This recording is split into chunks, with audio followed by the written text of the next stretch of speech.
আব্বা শুনেন কথা তো বাইয়েন না হাতে লাগবো হাসো ইমার্জেন্সি বা মাল্টে হাসো দেন আর দরকার আছে আরে হুত কে হাস্য কত সুন্দর করে কইয়া লাইছস কিন্তু এই হাস্যটি আল্লাহ বলে আব্বা সারাদিন জমিনেতে কাম করন লাগে আর দুয়া হইতেছে আরে এলাকার ব্যাগে আরে কর তুমি অনেক লাকি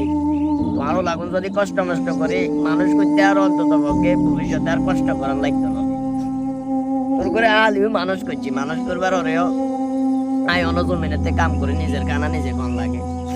অঙ্কা তো একবার অন্তত পক্ষে ভবিষ্যৎ লই চিন্তা করতে আর অঙ্কা তো আল্লাহ দুরানো তোর তো যথেষ্ট পরিমাণ বুঝাইছে হুত কিনলে আব্বা নারী ইমোশনাল ব্ল্যাকমেল করে না কিছু বুঝিয়েন না হ্যাঁ আন্দাজ জুন্দে যে কথা কিনলে কোন আর আমরা কোনো কইছ না ভবিষ্যৎ লই ভাবি না হ্যাঁ ভবিষ্যৎ লোকে যাবা বাজার দেয়া বলে হ্যাঁ এটা ভবিষ্যতের লাই এই টাকাটা এই সঞ্চয়টা করছি ভবিষ্যৎ লই কি এনে পাবি না সামনে কোন এ জানে এর সিগারেট কোকা সান সিগারেট আছে সুগা আই চাইলে তো আজ এক দিলে সুগা বিগুন গাইলে তারি আই তো ভবিষ্যতের কথা চিন্তা করি তিন গাছ যে খামু আর তিন গে কাইলে খামু মা লাইক ইয়া কইল না তো মাথা ঘুরার বাপে খানা সিগারেট এ ও যাবো মা গিয়া উনাইলো